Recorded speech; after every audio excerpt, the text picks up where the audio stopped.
In February 2013, detectives with the Los Angeles Police Department gathered around a monitor to review newly recovered elevator surveillance footage from the Cecil Hotel. The video showed 21-year-old Canadian student Elisa Lam inside the elevator in the early hours of February 1st. The camera angle appeared clear. Positioned high in the corner, it captured the entire cabin and part of the hallway when the doors opened. Lam entered alone. No one followed her in. No visible struggle occurred. Weeks later, after her body was found in one of the hotel's rooftop water tanks, authorities emphasized that the footage showed no evidence of another person. The Los Angeles County coroner ruled her death an accidental drowning, with bipolar disorder listed as a contributing condition.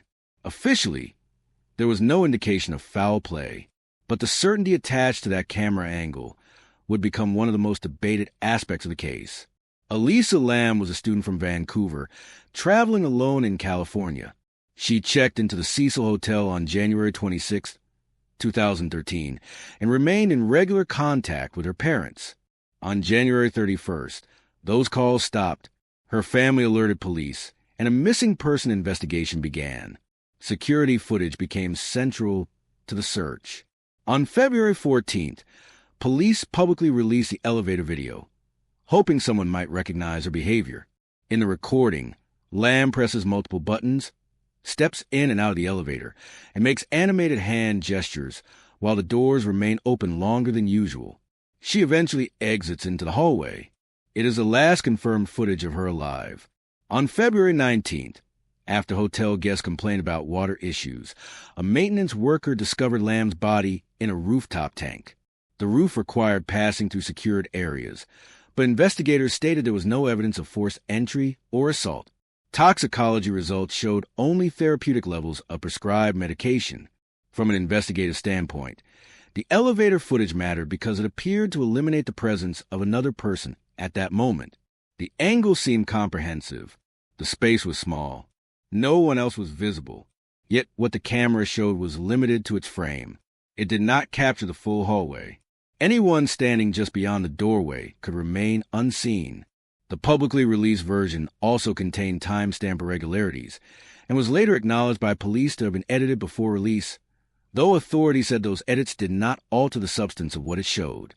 The absence of footage from the roof itself left investigators to reconstruct how Lam reached the tanks. Court testimony later offered different accounts about roof access alarms and whether they were functional. In a civil lawsuit filed by Lam's family against the hotel, questions were raised about security measures. In 2015, a judge dismissed the case, ruling the hotel could not reasonably have foreseen the incident. No criminal charges were filed. The official finding remains accidental drowning. Still, the elevator footage became the defining artifact of the case. It was widely circulated online and analyzed frame by frame. Many interpretations emerged, some unsupported by evidence. Authorities consistently maintained there was no proof of criminal involvement.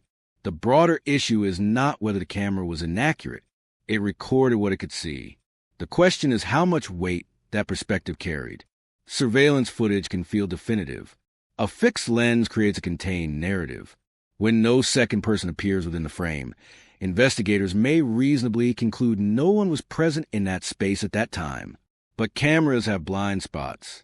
They do not capture intent, internal state, or events occurring outside their field of view. In Lam's case, the clarity inside the elevator contrasted with the absence of video from other key areas. The investigation relied on physical evidence, autopsy findings, and building access points alongside the footage. Yet, publicly, the image of her alone in the elevator shaped perception. Over time, documentaries revisited the case, including a 2021 series that explored how online speculation amplified uncertainty.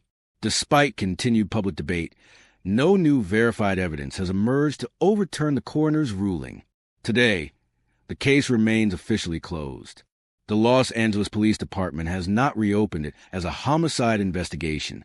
The manner of death stands as accidental. What endures is the lesson about visual certainty. A camera angle can appear clear, even complete. It can support a logical conclusion. But clarity within a frame does not equal total understanding. The elevator footage showed Elisa Lam alone in a confined space. It did not show the roof. It did not show how she entered the tank. It did not explain her state of mind in those final moments. The investigation ended because the camera angle looked clear, yet even the sharpest image has edges, and beyond those edges, important context can remain outside the frame.